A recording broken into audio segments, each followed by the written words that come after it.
கடலூர் மாவட்டம் வேம்பூர் அருகே ஒரே சமூகத்தைச் சார்ந்தவர்கள் காதல் திருமணம் செய்து கொண்ட நிலையில் மணமகன் வீட்டிற்கு சென்ற மணமகளின் உறவினர்கள் மணமகன் வீட்டினரை தாக்கிய வீடியோ வெளியாகியுள்ளது. இதுகுறித்த கூடுதல் விவரங்களோடு நமது செய்தியாளர் ராமச்சந்திரன் இணைகிறார். வணக்கம் ராமச்சந்திரன், விவரம். வணக்கம் ஜெயஸ்ரீ. கடலூர் மாவட்டம் வேப்பூர் அடுத்துள்ள கொத்தனூர் கிராமத்தைச் சேர்ந்த பார்த்தசாரதி இவர் அதே தெருவில் வசித்து வரும் சுஜித்ரா என்ற பெண்ணை நீண்ட நாட்களாக காதலித்து வந்ததாகவும் கூறப்படுகிறது.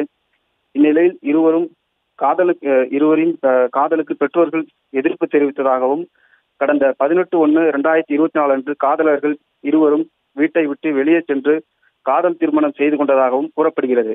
இந்த நிலையில் பெண்ணின் வீட்டார்கள் ஆத்திரமடைந்த நிலையில் காதலனின் வீட்டிற்கு சென்று தனது உறவினரோடு காதலனின் தாய் தந்தையர்களை கொடூரமாக தாக்கும் அந்த காட்சி தற்போது சமூக வலைதளங்களில் வைரலாகி வருகிறது. மேலும் மணமகனின் தந்தை அண்ணாதுரை என்பவரை சட்டையை கழட்டிவிட்டு அவரை பஞ்சாயத்தில் அமர வைத்து மன்னிப்பு கேட்பது போல் காட்சிகள் வெளியாகி பெரும் அதிர்ச்சிக்கு உள்ளாகி வருகிறது. ஒரே சமூகத்தைச் சேர்ந்த காதல் ஜோடிகள் திருமணம் செய்து கொண்ட நிலையில் தற்போது அவர்கள் சென்னையில் உள்ள காவல் நிலையம் ஒன்றில் பாதுகாப்பு கேட்டு தஞ்சம் அடைந்ததாகவும் கூறப்படுகிறது. தற்போது இந்த காட்சி சமூக வலைதளங்களில் வைரலாகி வரும் நிலையில் இது சம்பந்தமாக வேப்பூர் போலீசார் விசாரித்து வருகின்றனர்.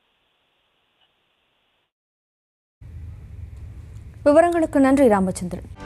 செய்திகளை உடனுக்குடனும் துல்லியமாகவும் தெரிந்து கொள்ள சப்ஸ்கிரைப் பண்ணுங்க.